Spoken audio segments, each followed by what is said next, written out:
A atração a seguir é recomendada para todas as idades.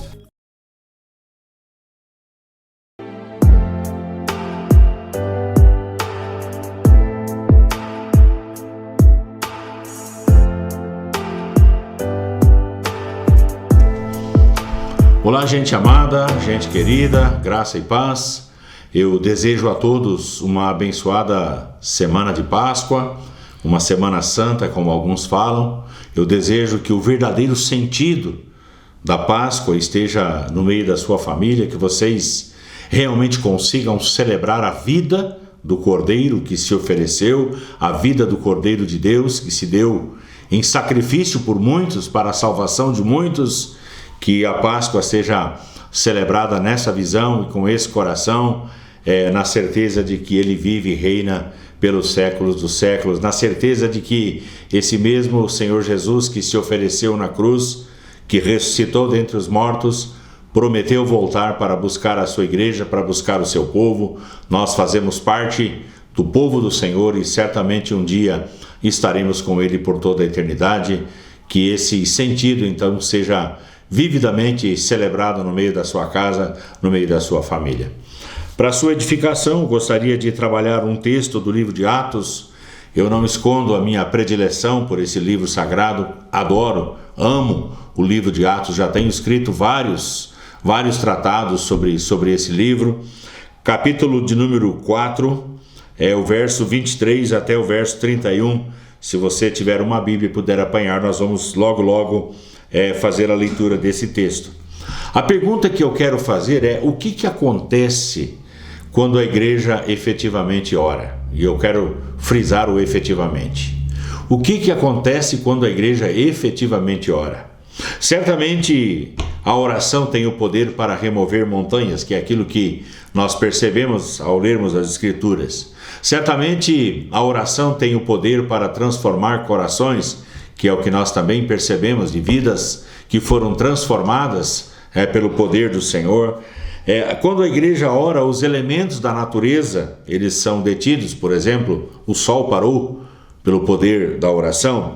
Exércitos foram detidos pelo poder da oração. Doentes foram curados pelo poder da oração. Conversões aconteceram pelo poder da oração. Libertação aconteceu pelo poder da oração. Então, quando você lê as Escrituras Sagradas, você percebe um grande e intenso mover da parte do Senhor a partir da oração de um santo, a partir da oração de um filho de Deus. É isso que acontece. Aqui nesse texto que eu pedi para você abrir, de Atos capítulo 4, autor foi Lucas, verso 23 até o verso 31, nós lemos o seguinte: uma vez soltos, procuraram os irmãos e lhes contaram quantas coisas lhes haviam dito os principais sacerdotes e os anciãos.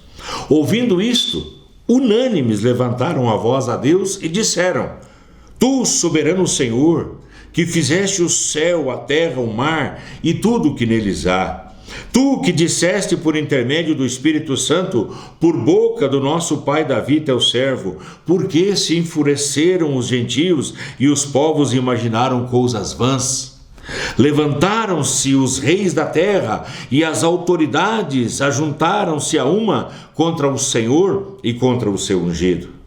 Porque verdadeiramente se ajuntaram nesta cidade contra o teu santo servo Jesus, ao qual ungiste Herodes, Pôncio Pilatos, com os gentios e povos de Israel, para fazerem tudo o que a tua mão e o teu propósito predeterminaram. Agora, Senhor, olha para as suas ameaças e concede aos teus servos que anunciem com toda intrepidez a tua palavra, enquanto estendes a mão para fazer curas, sinais e prodígios por intermédio do nome do teu santo servo Jesus.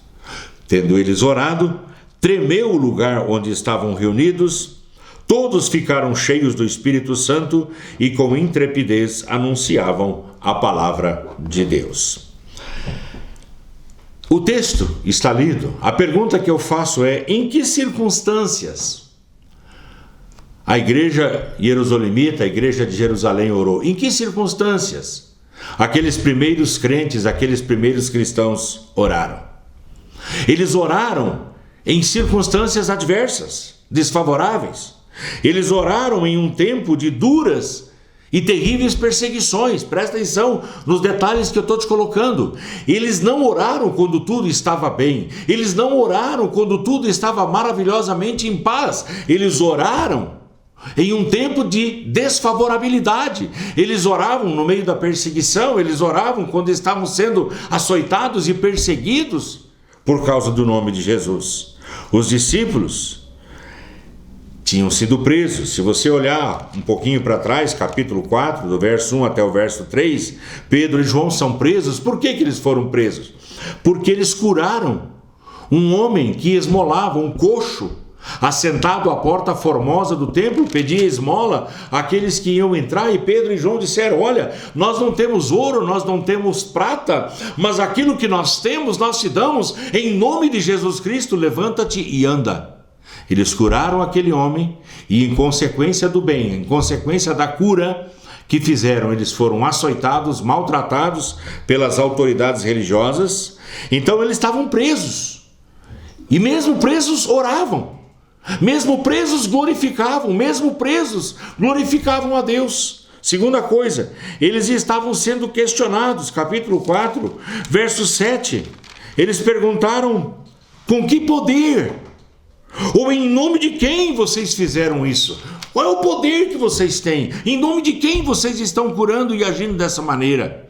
Estavam sendo questionados, arguidos, e estavam sendo proibidos. Capítulo 4, verso 18, vai acompanhando aí na Bíblia.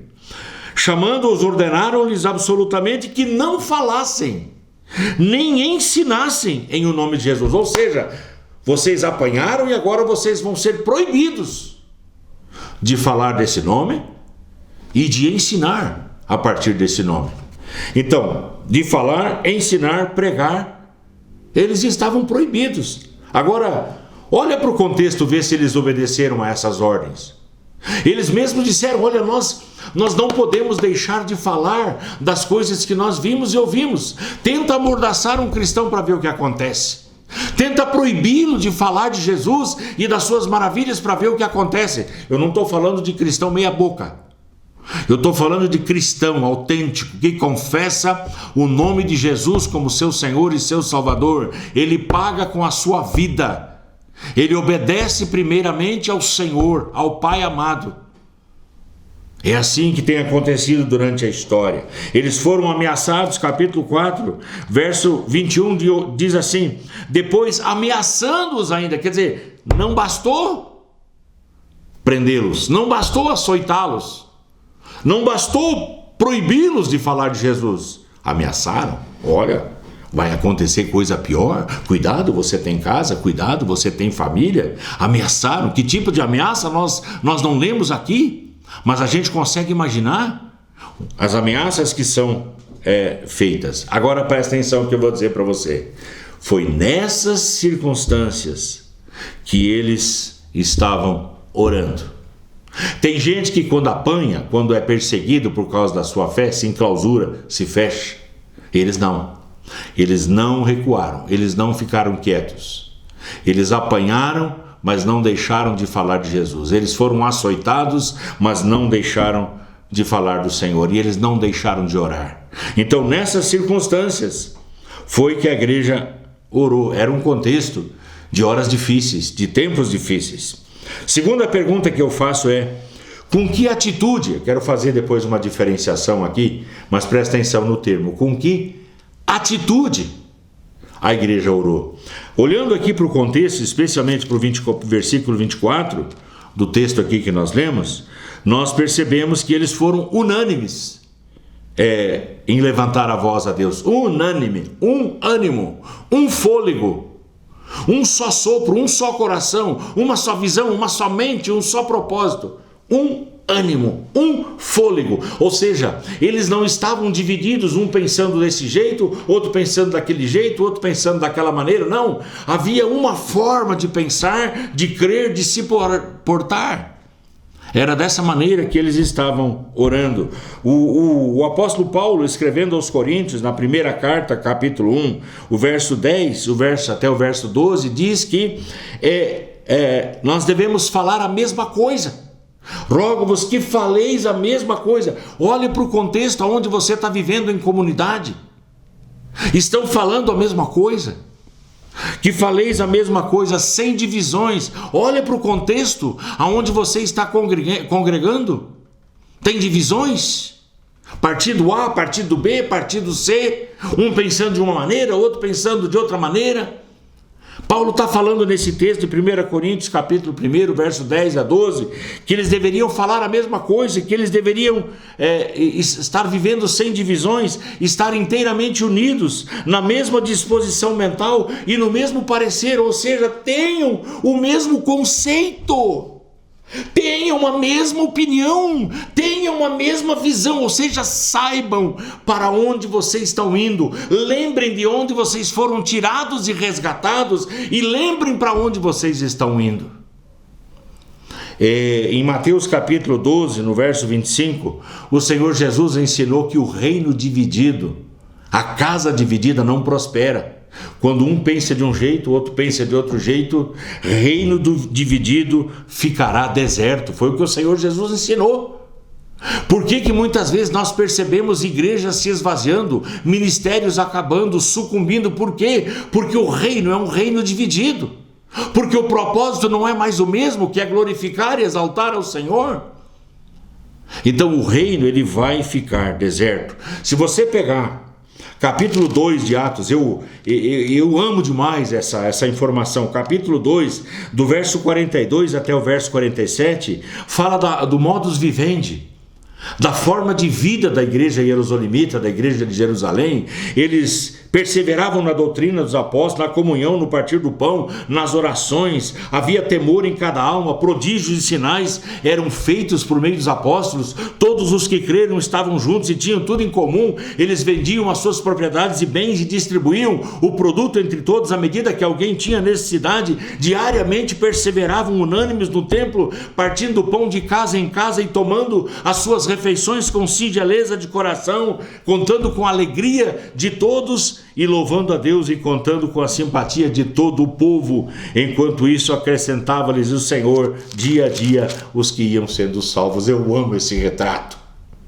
Como a igreja moderna está longe do padrão bíblico.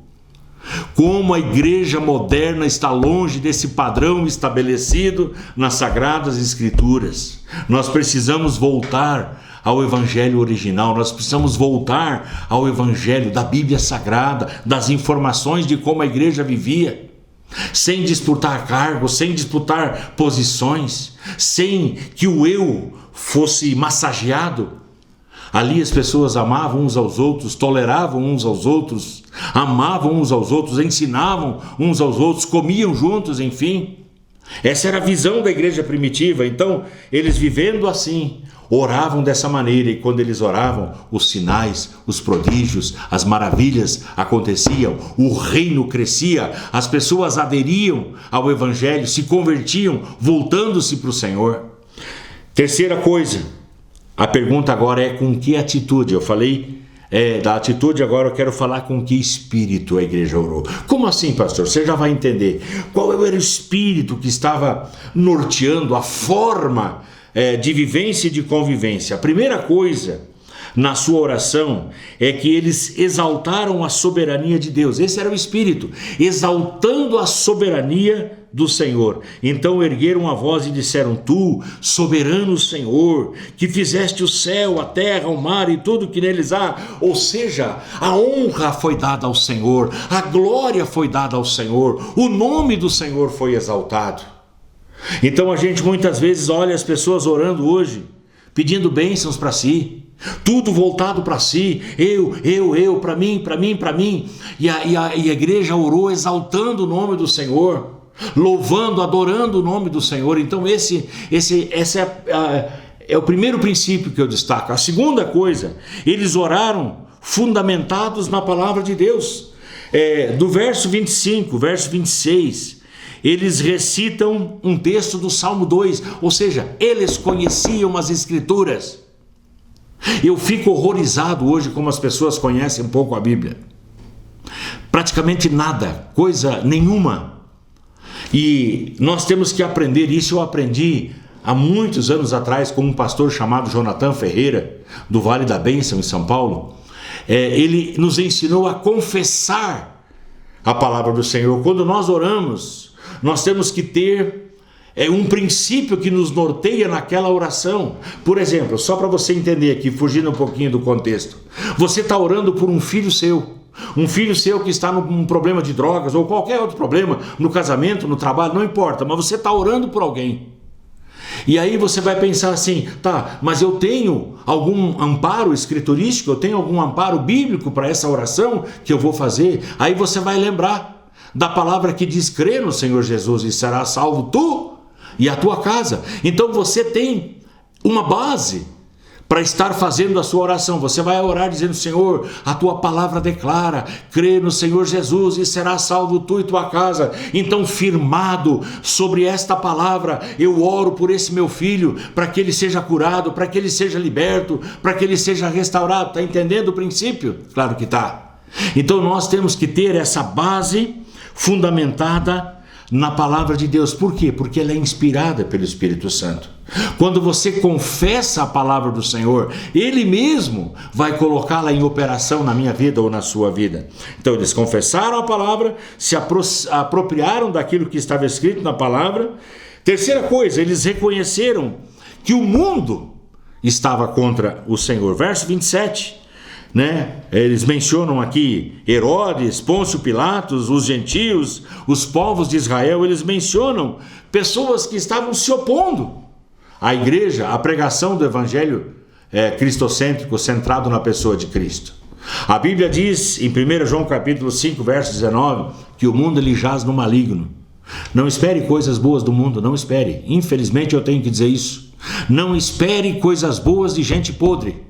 Não espere coisas boas de gente que não se relaciona com Deus. Não tem como esperar alguma coisa boa de uma pessoa que não é boa. E a pessoa só é boa quando ela é habitada por Cristo e pela presença do seu Espírito Santo. Então é isso que a Bíblia ensina. O mundo ele jaz no maligno. Ele está em oposição a Deus. Não há casamento do mundo com a igreja. Olha só, é uma frase radical, pesada. Não há casamento do mundo com a igreja. A igreja é igreja, o mundo é mundo. Não tem como você fundir. Hoje o que estão tentando fazer? Trazer princípios mundanos para dentro da igreja. Então a igreja, ao invés de cristianizar o mundo, é o mundo que mundaniza a igreja. E é o que nós temos visto. Igrejas perdidas, desrumadas, ou seja, sem rumo, sem direção, não sabem para onde estão indo. Por quê? Tá dando certo. Aquilo lá está dando certo, vamos trazer aqui para dentro da igreja. Ao invés de alcançar os jovens no mundo, eles trazem o mundo para dentro da igreja.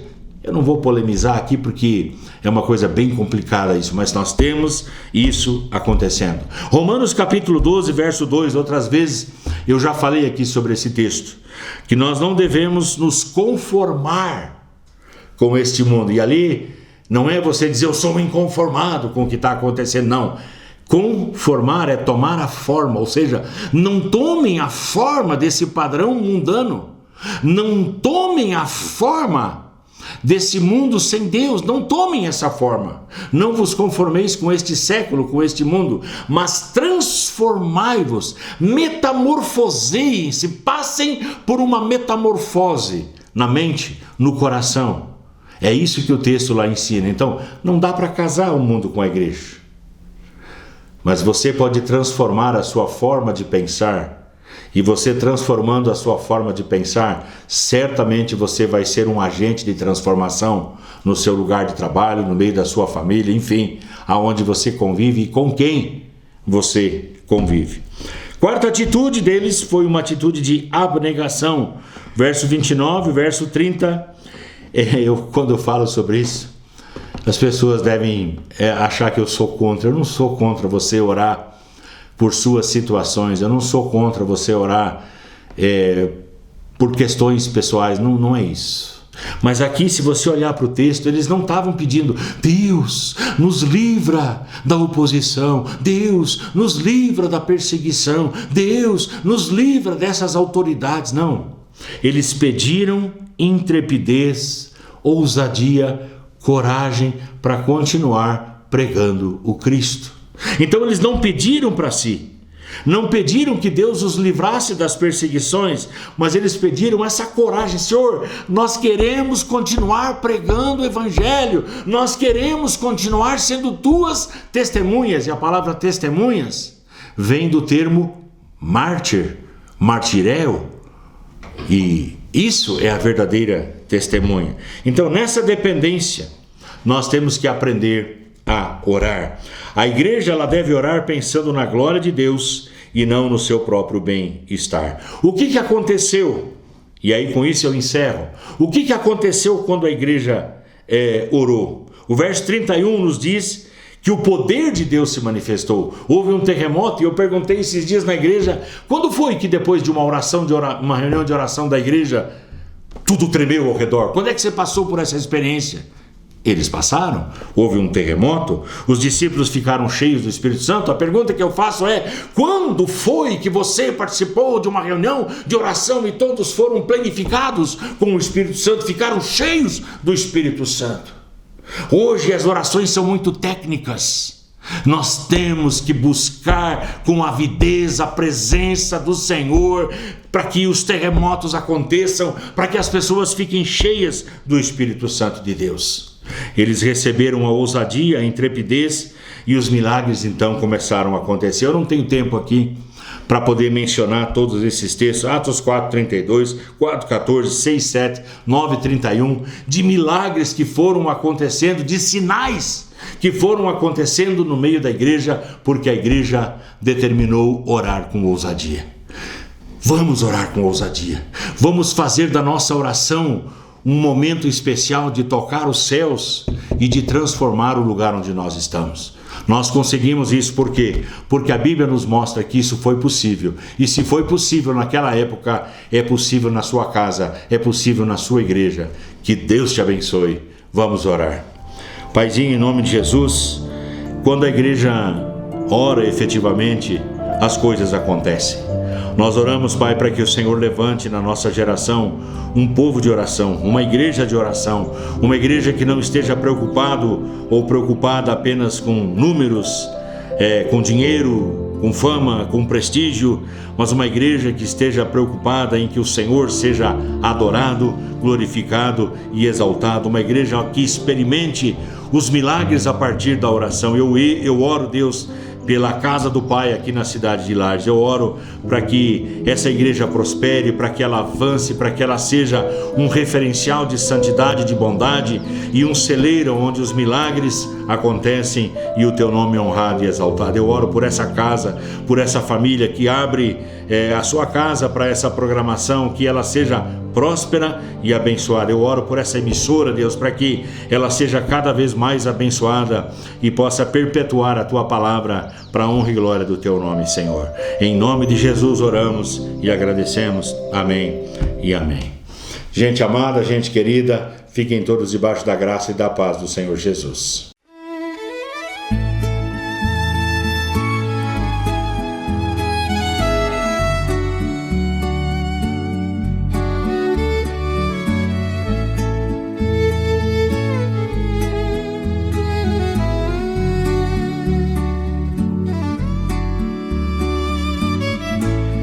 A vida sem Deus me levou ao fundo de um poço escuro de lama imundo.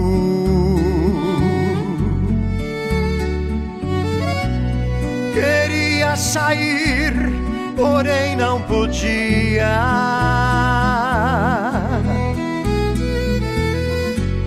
Gritava socorro, mas ninguém ouvia.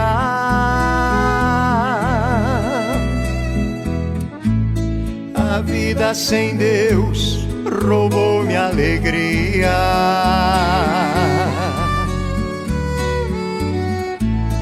matou minha noite, feriu meu dia.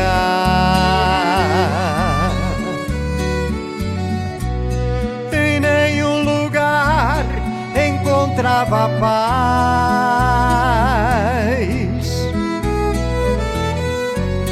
e posso dizer, procurei demais.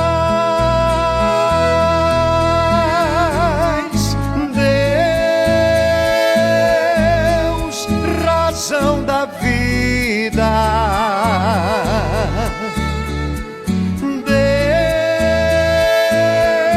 Deus, razão da vida.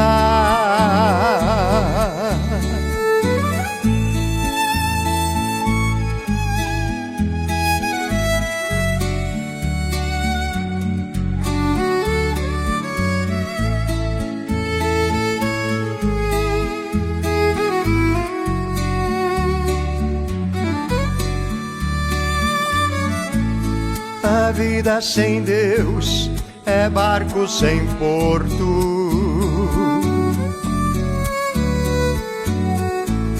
é planta sem chão, é frio sem conforto,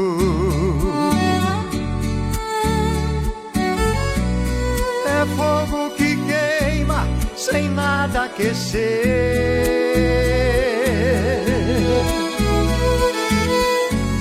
é vida que nasce só para morrer.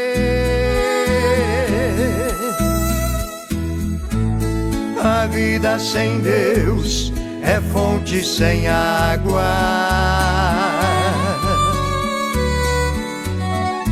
é estrada sem rumo, caminho do nada.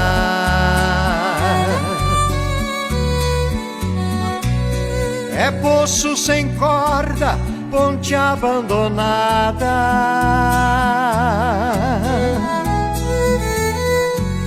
é oásis sem verde, de água salgada.